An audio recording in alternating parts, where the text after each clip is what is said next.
जनता यही कह रही है कि वो अभी युवा चेहरा खोज रहे हैं, नया खोज रहे हैं कि कुछ नई विकल्प के साथ नया विकल्प। जी मेरा मैनिफेस्टो और मुख्य मुद्दा वही है, सबसे ज्यादा कि लूट हत्या अपहरण पर रोक। जो बेरोजगार ग्रेजुएट लोग हैं उसको ग्रेजुएट पेंशन योजना लागू कर 3,000 रुपया पर मंथ उनको पेंशन के रूप में दिया जाए। चूंकि नमस्कार, आप देख रहे हैं केलांचल टाइम्स और मैं हूं नंदन झा। बिहार विधानसभा चुनाव नजदीक है और तमाम पार्टी के संभावित प्रत्याशी अपने अपने क्षेत्र में चुनावी रेस में आगे। आज हम बात करेंगे भारतीय व्यवसायिक महासंघ के बिहार प्रदेश अध्यक्ष संजीव पोद्दार।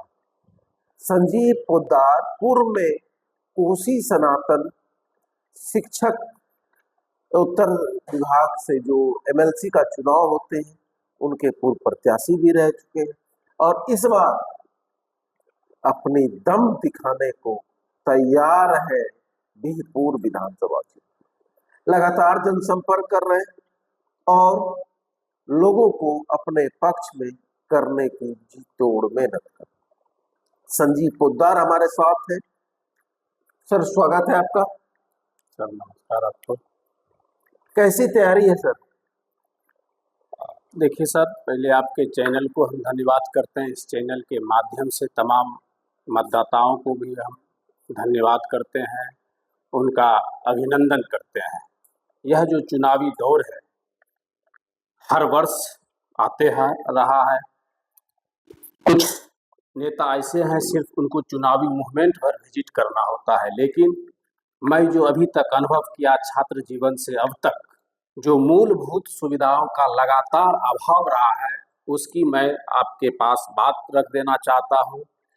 जो हम व्यवसायिक संघ से जुड़े हुए हैं उसमें हमारा है कि वोट हमारा, राज तुम्हारा नहीं चलेगा, टैक्स हमारा, हिटलर शाही तुम्हारा नहीं चलेगा। बहुत हम दुकानदार वर्ग के लोग आज पूरे बिहार में, पहले भी जिसकी सरकार थी और आज भी जिसकी सरकार है, हम व्यापारी बंधु कहीं सुरक्षित नहीं है। लगातार लूट हत्या अपहरण शोषण का दौर जारी है। यह तभी रुक सकता है जब इसकी सुरक्षा की बात करेगा, लेकिन आज दिन तक इसकी सुरक्षा की कोई बात नहीं किया है। जिसमें मेरा कई मांग है, जिसमें 4-5 प्रमुख मांगे आपके बीच रख देना चाहता हूं। मैं माननीय सभी सरकार के पक्ष और विपक्ष के लोगों से कहना चाहता हूं कि पूरे बाजार में अगर सीसीटीवी कैमरे से निगरानी हो तो 80% आपराधिक घटनाएं रुक सकती है।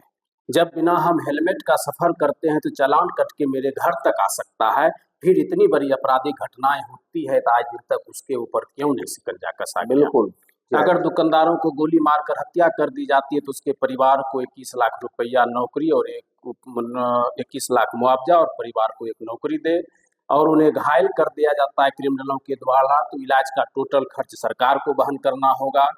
और पूरे बाजार में सीसीटीवी कैमरे से निगरानी, पुलिस की गश्ती 3 बार अनिवार्य, ताकि आपराधिक घटनाएं रुक सकेगी। बिल्कुल। और बाजार के जितने हमारे दुकानदार बंधु हैं, आज गरीब दुकानदार ले लीजिए, छोटे फुटकर दुकानदार देख लीजिए, आज वह तंग और तबाह है और वह कहीं चैन से नहीं है। तो उसके लिए भी स्टॉल लगाकर सरकार उसकी सुरक्षा की व्यवस्था करावे। और सबसे बड़ा है कि बिजली बिल के संदर्भ में अगर हम बात करें, एक कॉपी कलम किताब बेचने वाले दुकानदार को भी उतना ही बिजली बिल कॉमर्शियल लगता है। जिसमें मेरा मांग है कि छोटे दुकानदारों को कॉमर्शियल बिजली बिल नहीं हो, जो घरेलू दुकानदार उसको डोमेस्टिक बिजली बिल मिले, और जो दुकानदार सक्षम हो आर्म्स लाइसेंस लेने के लिए उसे आर्म्स लाइसेंस मिले। ये जब आपराधिक घटनाएं रुक जाएगी, हमारा वोटर सुरक्षित हो जाएगा, तो वो एक सभ्य समाज की बात करेगा। बिल्कुल। दूसरा, जो हमारा विधानसभा एरिया है सर, वह पंचायत से घिरा हुआ है, जिसमें बाढ़ और सुखाड़ का दंश झेलना होता है। तो जब आग की घटना होती है बैसाख के समय, तो एक भी पंचायत में अग्निशमन से नहीं है, जिसके चलते कोयला की राख बुताने के लिए सरकार द्वारा अग्निशमन आता है। हाल के दिनों इस बाढ़ के समय में लगातार घटनाएं घट रही, एक भी पंचायत में आपका जो है एनडीआरएफ टीम उपलब्ध नहीं रहता है, एक भी गोताखोर उपलब्ध नहीं रहता है। प्रायः जो है लाश ही बरामद होता है, वह पब्लिक के द्वारा होता है। हाल के दिनों नपटोलिया में जो है 2 सगी बहन डूब के मर गए। और जब जब भी बाढ़ आता है, सरकार पीठ थपथपाता है कि हमने बड़ी सुरक्षा की व्यवस्था कर दी, लेकिन वह ढाक के 3 बात नहीं करते हैं। मैं सरकार से भी इस संदर्भ में मांग करता हूं कि इस समय में सारे जगह बैरिकेटिंग वाह। करके जांच करके दिए ताकि हम लोगों का समाज सुरक्षित हो चलिए, क्षेत्र में जाते होंगे जी वोट मांगने, जी लोगों से मिलते होंगे, बिल्कुल। क्या कहते हैं जनता? लोग जनता यही कह रही है कि वो अब युवा चेहरा खोज रहे हैं, नया खोज रहे हैं कि कुछ नई विकल्प के साथ नया हम लोग विकल्प, जी नया विकल्प, नया विकल्प। चलिए बड़ी बात। जब जाते हैं तो जनता नया विकल्प के विषय में, आपके विषय में जनता क्या आपको कहती है? जनता कह रही है कि आप आइए मैदान में, ठीक है, और आप मेहनत कीजिए, हम आपके साथ हैं। और हमने जनता से भी इतना ही आग्रह करते हैं कि वोट आपकी कीमती है और वोट आप वैसे लोगों को दें जो आपके हक हकूक की बात करें, ना कि हम जनता से भी कहते हैं कि जब कभी विधायक आपके बीच आते हैं तो उनको फूल की माला नहीं, उनको समस्या की माला दीजिए और कहिए समाधान करने के लिए आपको हमने विधानसभा में और लोकसभा में भेजा है। चलिए, बहुत अच्छी। अगर आप चुनाव लड़ते हैं तो आपका मैनिफेस्टो क्या होगा, आपके मुद्दे क्या होंगे जिनको आप जीतने के बाद करेंगे? जी, मेरा मैनिफेस्टो और मुख्य मुद्दा वही है, सबसे ज़्यादा कि लूट, हत्या, अपहरण पर मतलब रोक। हत्या अपहरण पर रोक, वो जिस क्राइम दिन को कंट्रोल जी, क्राइम कंट्रोल ही चलिए, सबसे बड़ा दूसरा। मुद्दा है। दूसरा मुद्दा है जो हमारे पंचायत का क्षेत्र है, जिसकी मूलभूत सुविधाओं का अभाव है। बाढ़ और सुखाड़ में जो बताए कि एक अग्निशमन और जो है पूरे पंचायत में बाढ़ के समय जो है बाढ़ राहत। बाढ़ राहत। चलिए, तीसरा।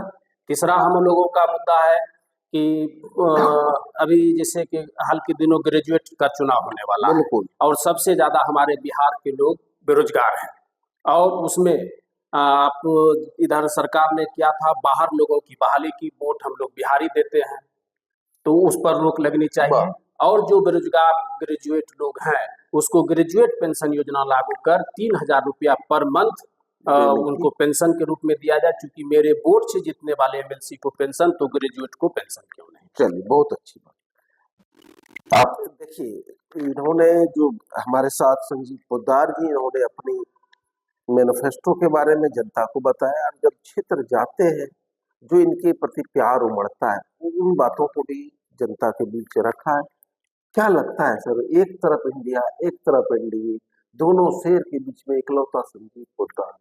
जी, जो मेरा मानना है कि इंडिया और एनडीए के बदौलत सरकार बिहार नहीं चल रहा है, यह बिहार यहाँ के मतदाताओं के बदौलत चल रहा है, क्योंकि वोटर्स अब यह तय कर लिया है कि जो हमारी सुरक्षा की बात करेगा, जो हमारे सम्मान की बात करेगा, हम उसके साथ रहेंगे। ऐसा कई उदाहरण है कि निर्दलीय प्रत्याशी जीत कर जाते हैं। चलिए, क्या कहेंगे जनता को, क्या संदेश देना चाहिए?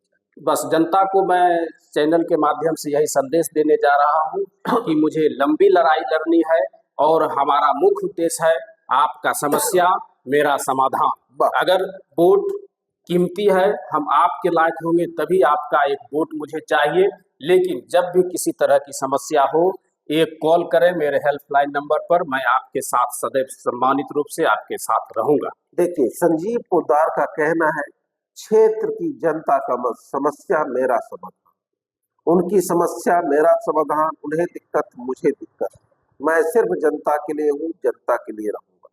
जनता की हित, जनता की समस्या को दूर करने के लिए मैं 24 घंटा 30 दिन उनके लिए सदैव तत्पर क्षेत्र में। धन्यवाद।